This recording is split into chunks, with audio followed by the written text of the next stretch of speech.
নমস্কার বন্ধুরা, স্বাগত চুমকির রান্নাঘরে। আবার চলে এসেছি বেশ কিছুদিন পর। আজ সানডে, তো সানডে স্পেশাল আমার হাজব্যান্ডের কিছু রিকোয়েস্ট থাকে যে সেসবগুলি রান্না করার জন্য। সানডে মানেই ওর কাছে ভালো ভালো খাওয়া আর ঘোরা।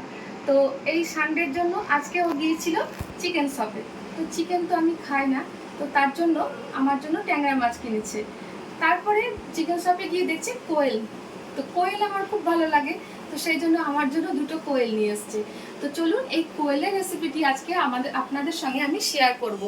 যদিও এই কোয়েলের মাংস আমি আমার রান্নাঘরে কোনোদিন করিনি। বেশ কিছুদিন আগে আমাদের এখানে একটি পপুলার রেস্টুরেন্ট পাপ্পু ধাবা, সেখানে খেয়েছিলাম, আমার খুব ভালো লেগেছিল। তো সেই জন্য ওর মাথায় আছে যে আমার বউ খুব ভালোবাসে, দেখতে পেলেই নেব। তো এর আগের দিন একদিন দেখতে পেয়েছিল, সেদিন আমার কোনো একটা ফাস্টিং ছিল বলে হয়তো নেয়নি। আজকে বলছে সানডে পেয়েছি, নেবো তোমার জন্য। তো আমি বলছি নাও। তো ট্যাংরাও নিয়ে এসছে, যেহেতু আমি মাছ খাবো বলে। তো আজকে সানডে, তাই বেশ ভালো মতন জমিয়ে ট্যাংরা মাছটাও করব, চিকেনটা ওদের জন্য হবে আর আমার জন্য হবে এই কোয়েল। তো কোয়েলের রেসিপিটি আপনাদের সঙ্গে শেয়ার করতে চলেছি। তো আসুন দেখে নেওয়া যাক। তো প্রথমে এই কোয়েলটাতে আমি 1 চা চামচ লবণ দিয়েছি। এই লবণটা আমি ভালো করে মাখিয়ে নেব।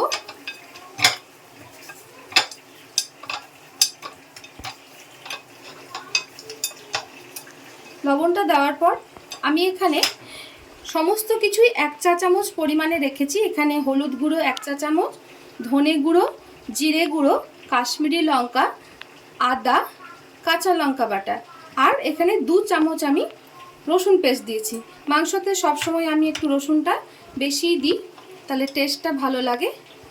তো সমস্ত কিছুই আমি এখানে 1 চামচ করে দিয়ে এটাকে ভালো করে ম্যারিনেট করে আমি কিছুক্ষণের জন্য রেখে দেব।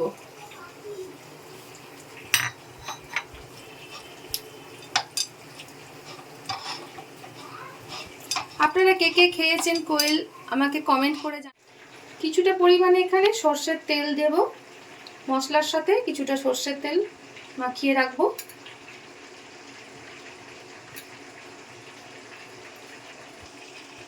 সর্ষের তেল, আর তার সাথে দিয়ে দিলাম আমি 1 চামচ টক দই। যেহেতু অল্পই, সেহেতু 1 চামচ টক দই যথেষ্ট।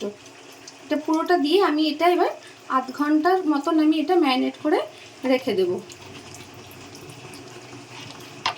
হোটেলে কেমন করেছিল বলতে পারবো না, এমনি অর্ডিনারি মাংস যেমন হয় সেরকমই করেছিল, আমিও ঠিক ওইভাবেই করছি। একটু দইটা দিলে মাংসের টেস্টটা খুব ভালো লাগে, সে চিকেন হোক বা মাটন হোক যাই হোক, আমি দইটা দিই। দইটার টেস্ট আমার খুব ভালো লাগে এবং মাংসটাও খুব সফট হয়। তো এটাকে আমি মাখিয়ে পুরো রেখে দিলাম।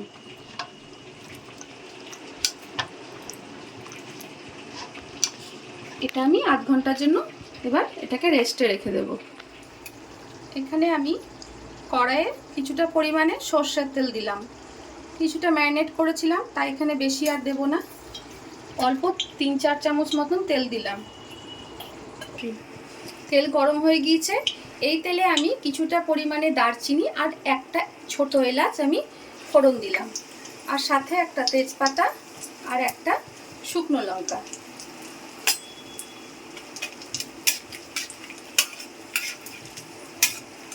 এখানে আমি দুটো পেঁয়াজ কুচি কুচি করে ছোট ছোট করে এরকম কেটে রেখেছি, এটা আমি দিয়ে দিলাম।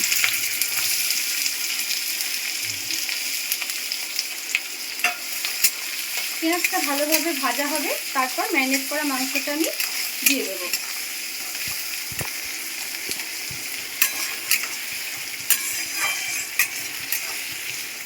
মাছটা ভাজা হয়ে গিয়েছে, একটু বাদামি রং চলে এসছে। এবার আমি এই যে ম্যারিনেট করা কোয়েলটা আমি এর মধ্যে দিয়ে দেব।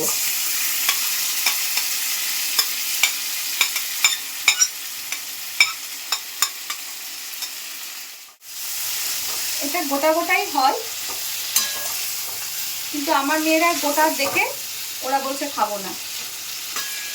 দেখছি কেমন গোটা, কাটলে করে কেটেও করা যেত, কিন্তু আমি ভাবলাম থাক গোটা গোটাই করি, রেস্টুরেন্ট তো এরকমই গোটা গোটাই দেয়। এটা আবার লো হিটে আমি এটাকে ভালো করে কষিয়ে নেব। হিট কমিয়ে এটাকে ভালো করে কষিয়ে নেব, তাহলে নরম হয়ে যাবে। তারপরে আসছি কিছুক্ষণ পর। 15 মিনিট কষা হয়েছে, দেখুন কত তেল ছেড়েছে। এক পিঠ আমি ভালো করে কষিয়ে নিয়েছি, এবার আর এক পিঠ উল্টে দেব। এই পর্যায়ে আমি আধখানা টমেটো দিয়ে দিলাম। টক দই যেহেতু দিয়েছি, অল্পই একটু টমেটো দিলাম, বেশি টমেটো দিলাম না। এবার এই পিঠটাও ঠিক ওইভাবে ভালো করে কষিয়ে নেব। আবারও 10 মিনিটের জন্য এটা ঢাকা চাপা দিয়ে রেখে দেব। আবার 10 মিনিট পর ফিরে এলাম। এই পিঠটাও ভালো মতন কষানো হয়ে গেছে। এবার এটাতে অল্প পরিমাণে জল দিয়ে এটাকে ভালো করে একটু সেদ্ধ করে নেব।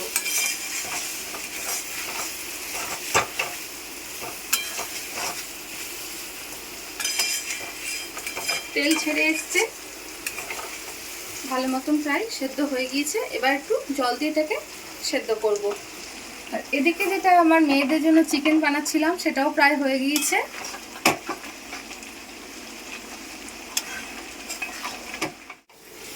পুরো তেল বেরিয়ে এসছে, সুন্দর কষানো হয়ে গেছে। এবার এখানে আমি অল্প জল দেব। একটু জল দিয়ে এটা সেদ্ধ করতে হবে।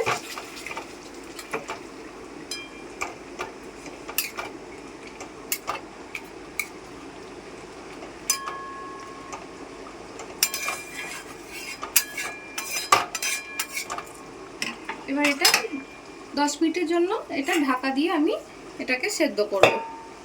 এখানে হাফ টিস্পুন আমি গরম মশলা দিলাম। মাংস আমাদের পুরো রেডি। এবার আমি গ্যাসটাকে অফ করে দেব।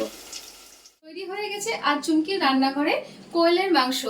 এই রেসিপিটি আমার ইউটিউব চ্যানেল চুমকির রান্নাঘরে দেওয়া থাকবে। আপনারা অবশ্যই কমেন্ট করে জানাবেন যে রেসিপিটি কেমন লাগলো। আর ভালো লাগলে অবশ্যই অনেক শেয়ার করবেন, তাহলে আমি উৎসাহিত হব।